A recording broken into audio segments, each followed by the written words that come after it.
तो मुफ्ती साहब ये जो इलाका है कि यहाँ अल्हम्दुलिल्लाह एक्सपोर्ट इंपोर्ट का इतना बड़ा कारोबार है। खुद हजरत के जो बिरादरे कबीर हैं, बड़े भाई, इत्तेफाक से मुलाकात करने में चला गया, मेरा सीना चौड़ा हो गया कि मुजाहिद मिल्लत ने इस घर को इल्म भी दिया है और तिजारत की दौलत से भी माला माल किया। और बल्कि उस दिन से मेरा भी मन हुआ हमें भी कुछ करना चाहिए, और हमने भी अल्हम्दुलिल्लाह स्टार्टिंग की। कभी संभल तशरीफ लाइएगा तो आइए, क्या बात इंशाअल्लाह। हाँ, तिजारत क्या बताया तीसरे नंबर पर मैंने, जोर से बोलो। हमारे नवाब भाई बैठे हैं माशाअल्लाह, इनका काम भी बहुत बड़ा है। जब इदारा बनाओ तो ध्यान रखना, रहमानी साहब इनका मुलाकात करा दूंगा, वो खुद आएंगे आपके पास इंशाअल्लाह। तिजारत बिजनेस सुना, बताओ कितनी फजीलत है। हुजूर ने फरमाया सच्चा ताजिर यानी जो अमानतदारी के साथ, ईमानदारी के साथ शरई तौर पे बेहतरीन अंदाज में तिजारत करे, झूठ ना बोले, धोखा ना दे, ईमानदारी के साथ तिजारत करे, कल क़यामत के दिन उसका हश्र नबियों के साथ होगा। मुझे याद आया, मैं पढ़ रहा था अभी चंद दिनों पहले, बड़ी बड़ी प्यारी बात पढ़ी और बड़ा मुतासिर किया उस बात ने। नाम है हजरत अब्दुर्रहमान इब्ने औफ। इतने अमीर सहाबी थे कि रोला था उनका रोला। जैसे आज अंबानी का नाम चलता है ना भाई बिजनेस में, सही गलत होना उसकी बात नहीं कर रहा, जैसे अंबानी अडानी का नाम चलता है, नाम चलता है कि नहीं इंडिया में, अब्दुर्रहमान इब्ने औफ का नाम इससे भी कहीं ज्यादा था। पूरे अरब में उनका नाम फैला हुआ था।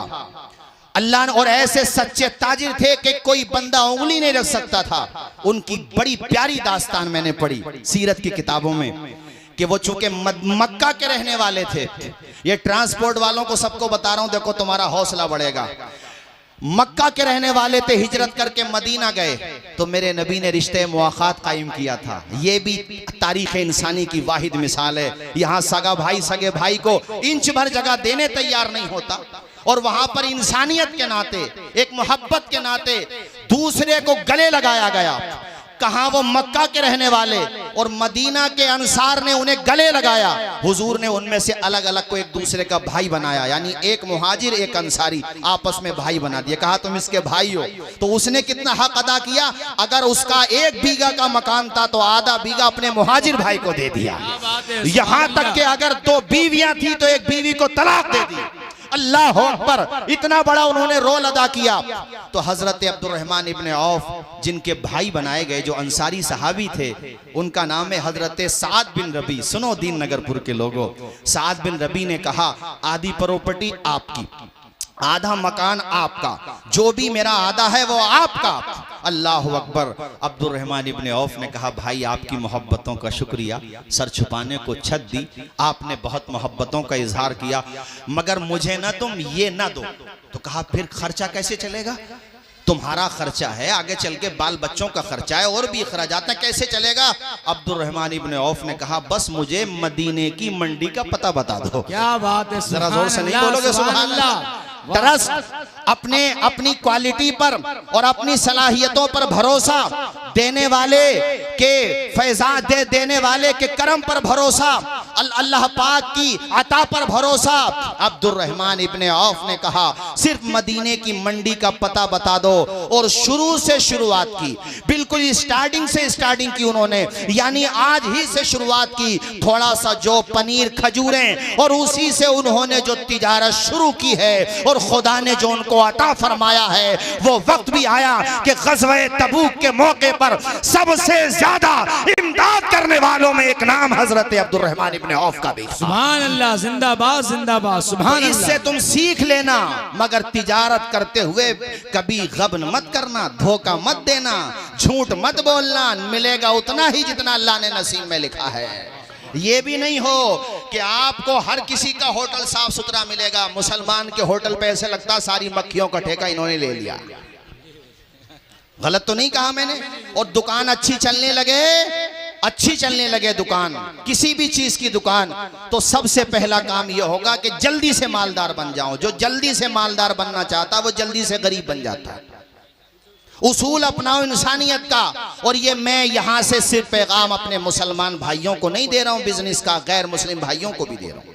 मैं सबको दे रहा हूं कि तिजारत करो, और सही तरीके से करो, धोखा न दे करके करो, फिर देखो कितनी जल्दी से तुम तरक्की करोगे। और आखिर की एक बात और मैं बयान करके अपनी गुफ्तगू खत्म करता हूं, चूंकि हमें और आपको सबको जिस शख्सियत का इंतजार है, बेहतरीन स्कॉलर, ऐसे अजीम खतीब के अल-जामिअतुल अशरफिया में मजमा जिनकी तकरीर सुनने के लिए मुंतजिर रहता है। अल्हम्दुलिल्लाह हमारे बड़े भाई, हमारे सीनियर साथी हैं बेशक, मगर हमारे बहुत सीनियर हैं, अल्लाह ने बहुत नवाजा है। और राजस्थान की सरजमीन पे शेरानियाबाद ही में नहीं बल्कि पूरे भारत में इनकी खिदमत का एतराफ़ किया जाता है। अल्लामा मुफ्ती खालिद अय्यूब साहिब क़िबला उस शख्सियत का नाम है। बस 5 मिनट में आखिरी बात कह करके मैं अपनी तकरीर ख़त्म करता हूँ। और आखिरी बात में मैं हुकूकुल इबाद को शामिल करना चाहता हूँ कि हुकूकुल इबाद में आपके माँ बाप का आपके ऊपर हक़ है, माँ बाप पर औलाद का हक़ है, भाई का भाई पर हक़ है, पड़ोसी का पड़ोसी पर हक़ है।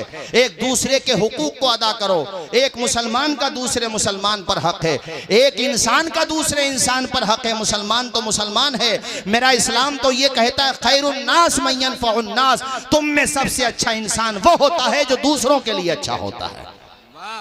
तो इसको भी आपको अदा करना है, यानी दूसरों के काम आना है। किसी की राह में अगर फूल ना बिछा सको तो कांटे भी न डालो, अच्छे इंसान बनो, प्यारे इंसान बनो।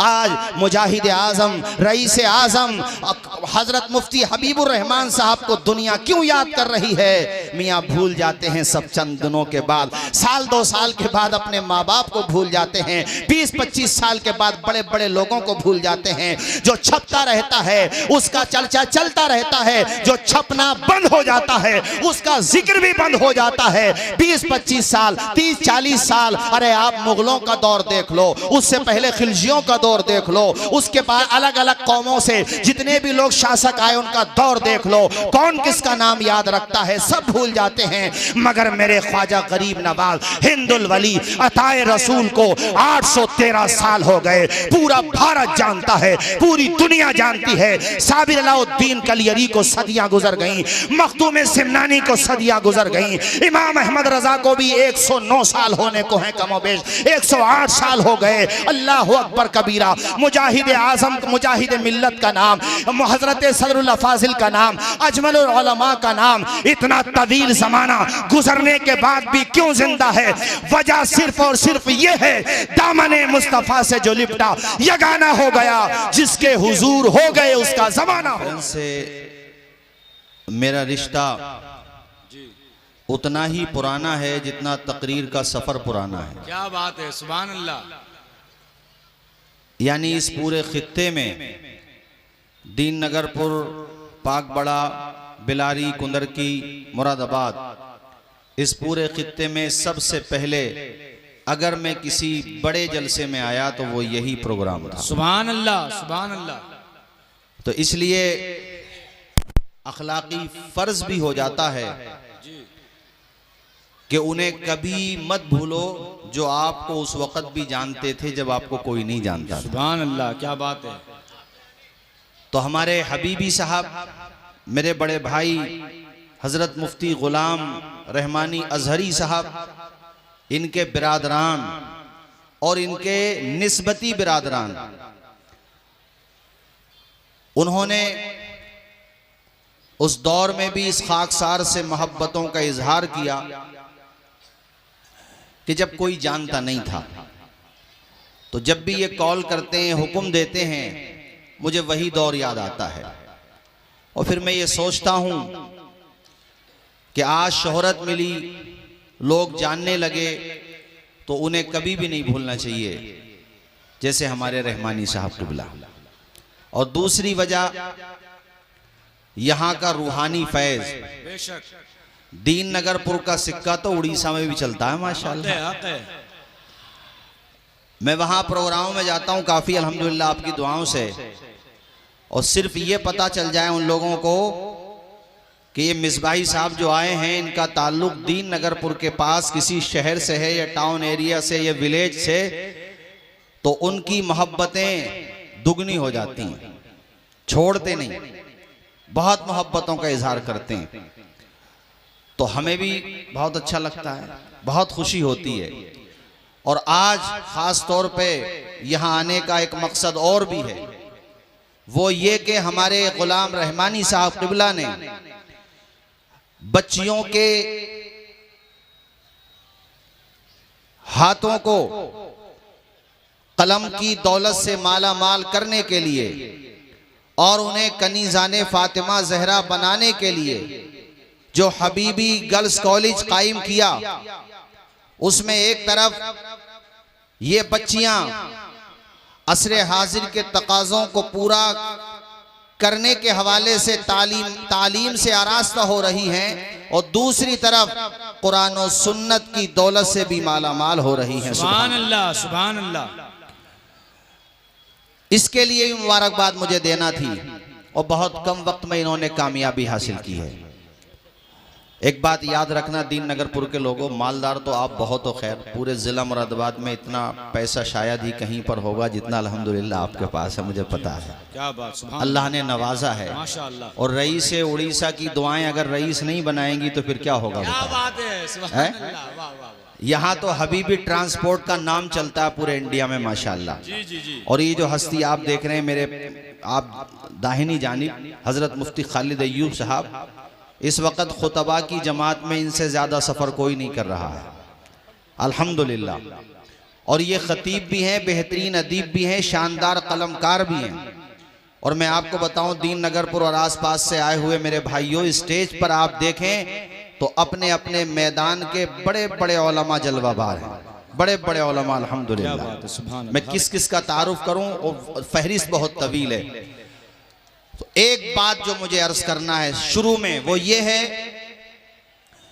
कि हम और आप रईस आज़म उड़ीसा हजरत मुफ्ती हबीबुर रहमान साहब अलैहि रहमा, उनके खुलफा, उन्होंने हमें जो पैगाम दिया था वो ये था, हौसले इस तरह आजमाया करो, मुश्किलें देखकर मुस्कुराया करो, भले दो निवाले कम खाया करो, अपने बच्चों को लेकिन पढ़ाया करो। सुभान अल्लाह, अच्छा पैगाम, सुभान अल्लाह। मैंने उड़ीसा में वो इलाके भी देखे हैं, आप यकीन मानिए, जहां मुझे बताया कि हजरत ने अपनी जेब खास से यहाँ पर स्कूल कायम किया था। मैंने ये आपके इलाहाबाद के आसपास के जो मुज़ाफ़ात हैं वहाँ पर मुझे चश्मदीद हजरात ने, कई तो मुझे वो मिले जो हाई कोर्ट के इस वक्त अल्हम्दुलिल्लाह एडवोकेट हैं और अच्छे अच्छे एडवोकेट हैं, उनके नंबर भी मेरे पास हैं। मुलाकात हो गई, इत्तेफाक से प्रोग्रामों में गए, कहा कि हम हमारे अब्बा, किसी ने कहा हमारे दादा, किसी ने कहा हमारे नाना, किसी ने कहा हमारे चाचा मुजाहिदे मिल्लत के मुरीद थे और हमारे घर में जो एजुकेशन का प्रकाश आया, तालीम का नूर आया, इसकी वजह मुजाहिद मिल्लत थे। ये मैं अपनी चश्मदीद बातें बता रहा हूँ। अभी ये मधुबनी झारखंड से तशरीफ लाए, खिताब फरमा रहे थे, मैं गया था गुज़िश्ता साल शाबान में। उस पूरे खित्ते में आप देखो मुजाहिदे मिल्लत की मेहनतें आपको नजर आएंगी, इदारों की शक्ल में, जामियात की शक्ल में, मकातिब की शक्ल में, मसाजिद की शक्ल में। उन्होंने अपनी पूरी जिंदगी को कुर्बान कर दिया, सबको यही सिखाया कि आप फाका करने की नौबत आए तो फाका कर लो, खाना खाने के लिए अगर थाली ना मिले तो हथेली पे खा लो, सर छुपाने को छत ना मिले तो बगैर छत के रह लो, अगर कपड़े पैबंद लगे हुए पहनने पड़े तो पहन लो, मगर अपनी नस्लों के हाथों में कलम दे दो, उन्हें बेहतरीन आलिम बना दो, उन्हें फकीह बना दो, उन्हें दुनियावी तालीम से भी आरास्ता करो। मैंने बताया बड़े बड़े लॉयर अल्हम्दुलिल्लाह उनसे फैज याफ्तगान में उनका शुमार होता है। अपनी पूरी जिंदगी मुजाहिद मिल्लत ने, और यहाँ दीन नगरपुर में उनके खुलफा को देखो, हमारे रहमानी साहब के अजदाद को देखो, इन्होंने अपना खून पसीना बना करके बहा दिया, अपनी जिंदगियों को कुर्बान कर दिया।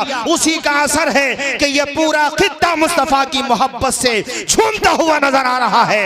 यहाँ हर सुबह हो शाम हो हर तरफ मुस्तफा जान रहमत पे लाखों सलाम की सदाएं बुलंद हो। नारे तकबीर, नारे रिसालत, उर्से नाइबे मुजाहिदे मिल्लत, खानदाने नाइबे मुजाहिदे मिल्लत। और एक बात ये भी कहना चाहता हूं, सर्दी पड़ रही है तो मैं हाथ तो नहीं उठवाऊंगा आपसे, मगर सिर्फ एक मर्तबा, ताकि हमारे अजहरी साहब, हमारे मोहतरम रहमानी साहब का हौसला बढ़ जाए। यहाँ पे सिर्फ दीन नगरपुर के लोग नहीं होंगे, मैं जानता हूँ आसपास के भी होंगे, और मैं अल्हम्दुलिल्लाह इस पूरे खित्ते के तमाम विलेजेस के नाम कमोबेश जानता ही हूँ, चूँकि आता हूँ अल्हम्दुलिल्लाह।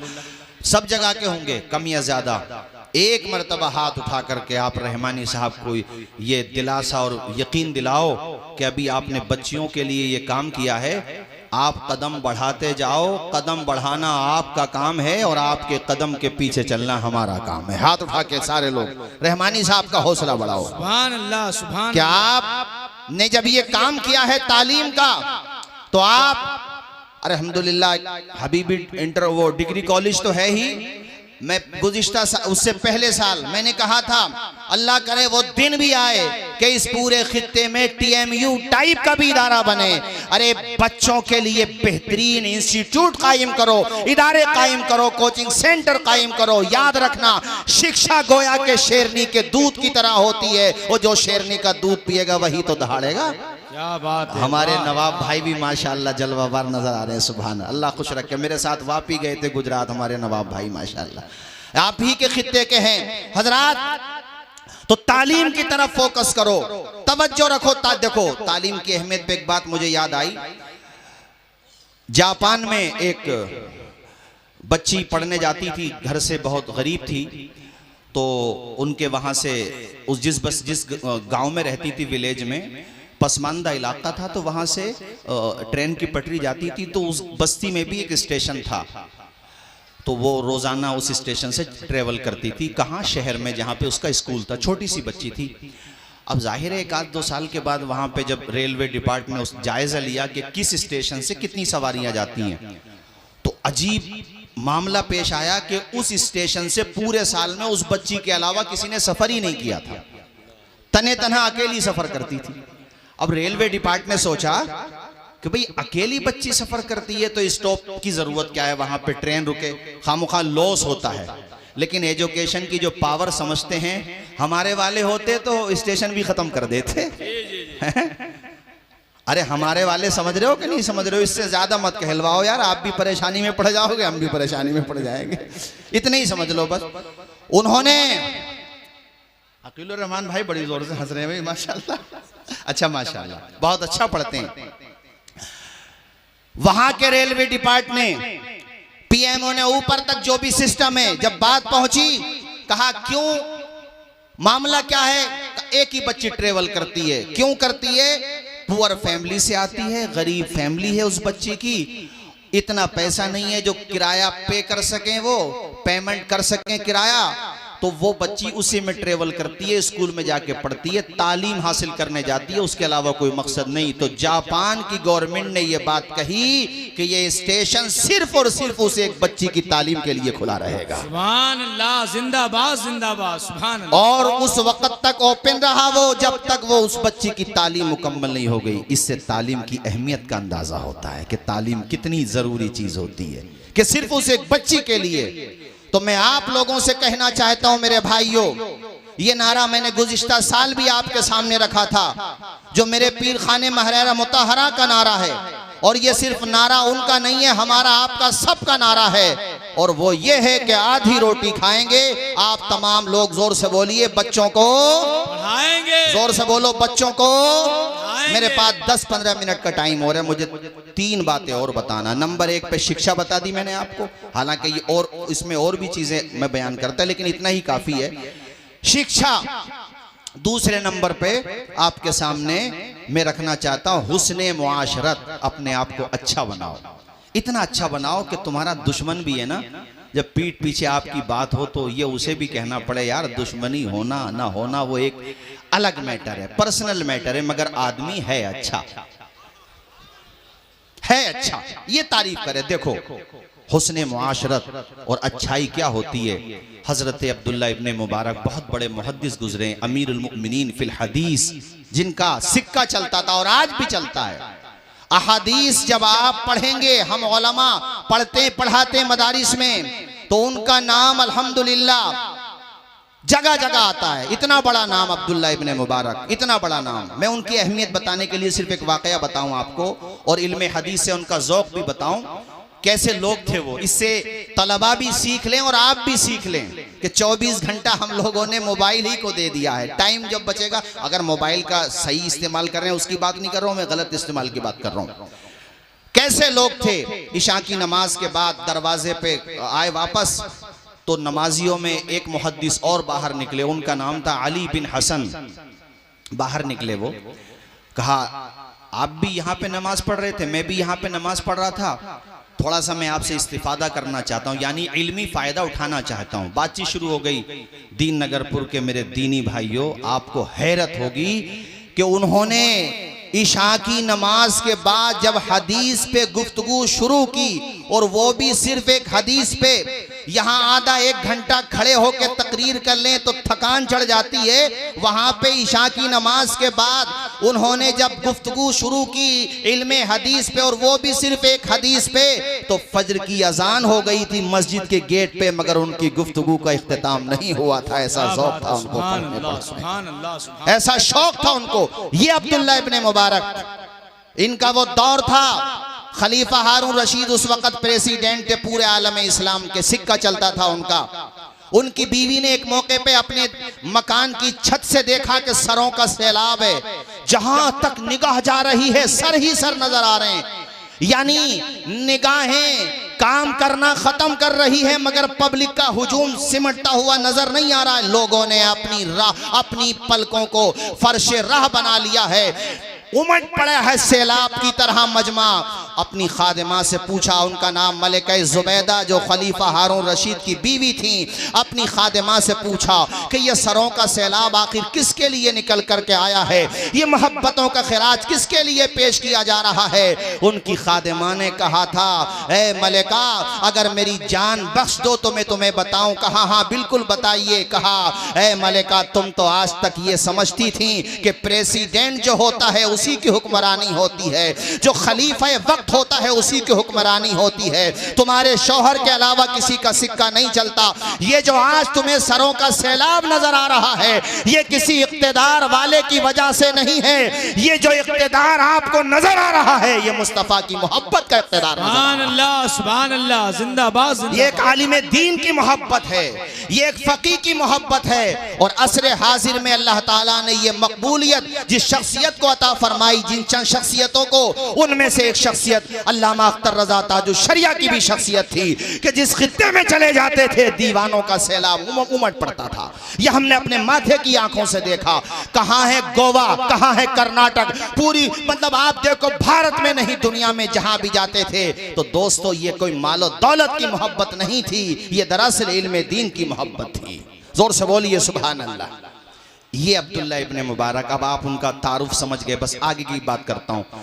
इनके पड़ोस में एक यहूदी रहता था, उस यहूदी को मकान बेचने की जरूरत पेश आई, तो उसने कहा भाई मुझे मकान बेचना। ग्राहक आने लगे, कहा भाई कीमत क्या है। तो उस यहूदी ने जो कीमत चल रही थी, जैसे इस वक्त मिसाल के तौर पे आपके रोड के पास जो प्लॉट है, एक मिसाल दे रहा हूं मैं, 1 करोड़ रुपए बीघा है, तो उसने मांगे 2 करोड़ यानी डबल। तो जो मकान की कीमत थी उससे एकदम डबल, अरे 10-20% ज्यादा मांगो, समझ में आता है। तो ग्राहकों ने कहा यार आप कैसे आदमी हो, इस रेट में अभी चंद दिनों पहले यहाँ पे हमने एक सौदा खरीदा है, आप डबल कीमत क्यों मांगते हो। तो उस यहूदी ने कहा था बेवकूफो, सिर्फ मकान की कीमत देखोगे, ये नहीं देखोगे मैं रहता किसके पड़ोस में हूं, ये नहीं देखोगे कि मैं रहता किसके पड़ोस में हूं। मैं तुमसे जो मकान की कीमत ले रहा हूं, एक तो वो है जो मेरे मकान की कीमत है, और दूसरे वो है जो अब्दुल्लाह इब्ने मुबारक के पड़ोस की कीमत है। ये होती है अहले ईमान की मोहब्बत के गैर था, दुश्मन था, मगर वो भी जानता था कि अब्दुल्लाह इब्ने मुबारक के पड़ोस में रहता हूं, इसलिए मेरा मकान डबल कीमत में बिक जाएगा। सुभान अल्लाह, वाह वाह वाह। ऐसा ही हुआ, तुम भी ऐसे ही बनो, अच्छे बनो, सच्चे बनो। जैसे ये शराब, जुआ, ड्रग्स, उसके अलावा और न जाने कैसी कैसी खराबियां हमारे समाज में दराई हैं, छोड़ दो इन सारी खराबियों को, अच्छे बन जाओ कि गैर भी देखे तो तारीफ करे। 2 बातें बताई मैंने आपको, तीसरी बात और उसके बाद फिर आखिरी बात। 8 मिनट में इंशाल्लाह गुफ्तगू खत्म कर दूंगा मैं, चूंकि वक्त का मुझे मुकम्मल पासो लिहाज है। तीसरी बात जो मुझे कहना है वो ये है, और मैं ये दीन नगरपुर वालों से नहीं कह रहा हूं, दीन नगरपुर वालों का हवाला दे करके आसपास से आए हुए लोगों से कह रहा हूं। क्या बात है। इसलिए कि रईस आजम ने इन्हें तालीम भी दी थी और तिजारत भी दी थी। रईस आजम ने इन्हें तालीम भी दी थी, तिजारत भी दी थी। सुभान अल्लाह। तो दीन नगरपुर के लोगों ने तालीम को भी जिंदा रखा, तिजारत को भी जिंदा रखा। हबीबी ट्रांसपोर्ट। मुफ्ती साहब यहाँ पर आप तो शायद ताखीर से आए होंगे, इस पूरे खित्ते में आप देखेंगे तो यहाँ का माल, यहाँ की गाड़ियाँ, ये मुआ राहत अजीज साहब से पूछो, इसके स्पेशलिस्ट हैं माशाल्लाह ये। और ये मुआ नाजिम खलीली साहब, हमारे कारी जैगम रजा साहब और अल्लामा अबरार साहब भी आए माशाल्लाह।